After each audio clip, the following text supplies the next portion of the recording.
Salut à tous, j'espère que vous allez bien. Aujourd'hui, on va parler de crypto et d'institutionnel parce que il y a de ça 3 semaines, en fait, on a eu l'intervention au sein de ma communauté privée. Donc, pour rappel, j'ai une communauté privée d'entrepreneurs et investisseurs où on a des workshops en moyenne une fois par semaine sur différents sujets, donc développement personnel, investissement, entrepreneuriat. Et dans le cadre de ces workshops, on a eu donc alors je réduis un peu ma tête, voilà, on a eu les dirigeants de Arcand Capital, qui est une entreprise française, une start-up, qui sont intervenus. C'est un des membres de ma communauté justement qui m'a mis en relation avec eux. Et ce qui était la raison pour laquelle je leur ai demandé d'intervenir, simplement parce que c'est des personnes qui viennent de la finance traditionnelle et qui crée à travers donc Arcand Capital des solutions d'investissement pour les professionnels et institutionnels ou éventuellement des particuliers, mais avec plutôt des gros portefeuilles. Donc on le voit là, c'est des gens qui voilà, ils nous ont expliqué ce par quoi ils sont passés, notamment pour arriver à être régulés en France par l'AMF, voilà, les relations qu'il y avait, toutes les procédures à mettre en place au niveau d'une manière quotidienne, en fait, tous les audits réguliers qui interviennent, de manière à pouvoir proposer des véhicules d'investissement sur lesquels les institutionnels vont pouvoir aller, notamment en l'occurrence pour l'instant la France, et puis ensuite ils ont pour objectif de s'étendre à l'Europe. Et donc ce qui était particulièrement en fait intéressant avec l'intervention, c'est que c'est des gens justement qui ont une grosse expérience dans la finance traditionnelle, notamment vous avez Gauthier qui est intervenu donc lors de ce workshop, qui en fait, pour expliquer le workshop, en fait c'est une vidéoconf avec les membres de la communauté où ils ont la possibilité d'échanger et de poser des questions aussi à ces personnes. Et, et donc voilà, lui il est passé par Goldman Sachs, notamment à Londres, le Crédit Lyonnais, etc. Et puis il avait aussi un des cofondateurs qui était présent. Et donc, parmi les questions qu'on a pu leur poser, moi j'étais assez curieux.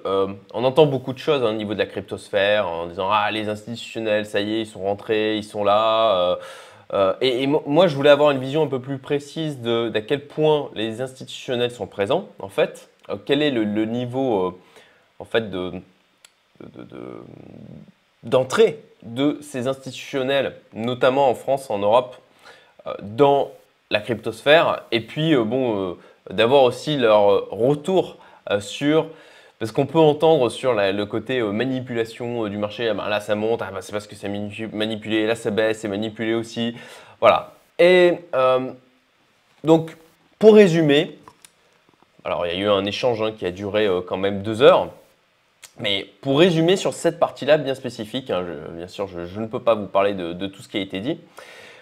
Alors, clairement, les précurseurs aujourd'hui, c'est les États-Unis. Bon, je pense qu'il n'y a pas une grosse surprise de votre part là-dessus. On a notamment, là j'ai ouvert les sites justement, Fidelity, que vous voyez ici, ou Grayscale, qui proposent des solutions comme ça d'investissement dans la crypto aux institutionnels.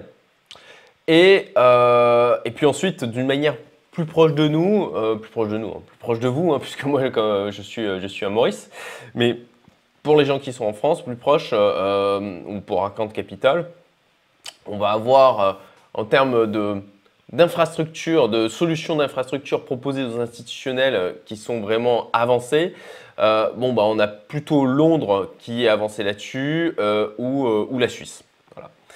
Donc on a États-Unis, Londres, Suisse globalement.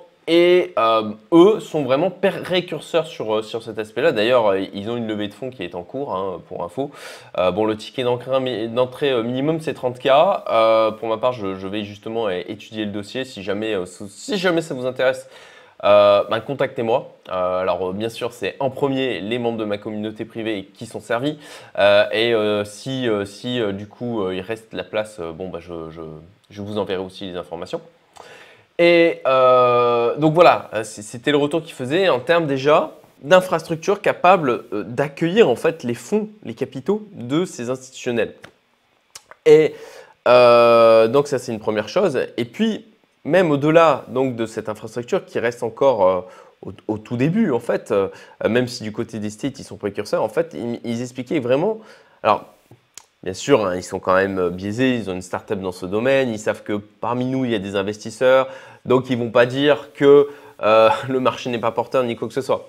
Néanmoins, c'est quand même intéressant. Je pense sincèrement qu'ils étaient assez francs sur les retours qu'ils faisaient, puisqu'ils disaient qu'en ce moment, c'était un entre-deux où, bon, voilà, vous le savez, il y a le marché crypto qui a fortement baissé, même si on est dans une phase de rebond en ce moment-là, en ce moment. Mais les institutionnels, là, aujourd'hui, sont en attente, quoi. C'est pour ma part ma stratégie aussi, hein. Pour le moment, je me suis dérisqué au niveau du marché des cryptos et je suis en attente. Je pense que je vais me remettre à injecter de l'argent d'ici, voilà, je pense la fin de l'année, autour de octobre, novembre, décembre. Ça dépendra de ce que le marché va faire, quoi. Bon, je ferme la parenthèse sur cet aspect-là. Et donc, ce qu'ils expliquaient, c'est que, ok, oui, il y a des institutionnels qui sont rentrés dans le marché, mais c'est encore extrêmement faible en termes de quantité de capitaux. Autre retour, donc c'est pour tout ça pour dire qu'en fait la marge de progression est en fait phénoménale. Autre retour assez intéressant sur les questions de manipulation de marché. Alors oui, clairement, il y a de la manipulation. Il y en a aussi dans le marché traditionnel, comme vous le savez. Et puis, bon, au niveau de la crypto, ce qu'ils nous faisaient comme retour, c'est que eux, ils connaissent des hedge funds, notamment à Londres, hein, puisque Gauthier, surtout à Londres, qui connaît du monde. Et il expliquait que là-bas, ils avaient basculé quasi complètement en fait sur la crypto parce que c'était là qu'il y avait le plus de choses à faire, de quoi s'amuser. Et s'ils ont la possibilité de manipuler le marché, sachant que bon, en termes de régulation, c'est encore très faible, ils ne s'en privent pas en fait parce qu'il y a des gains à faire. Néanmoins, il faut bien avoir conscience qu'au fur et à mesure que le marché grossit, qu'il y a plus en plus de capitaux, plus en plus aussi d'acteurs de la finance traditionnelle qui rentrent dans le marché crypto, c'est de plus en plus difficile de faire mumuse avec le marché, même si encore, aujourd'hui, il y a des tas de cryptos qui ont une très faible capitalisation, mais bon, forcément, vous le comprenez assez logiquement, plus le marché grossit et plus c'est difficile de venir le manipuler parce que ça nécessite des capitaux de plus en plus importants.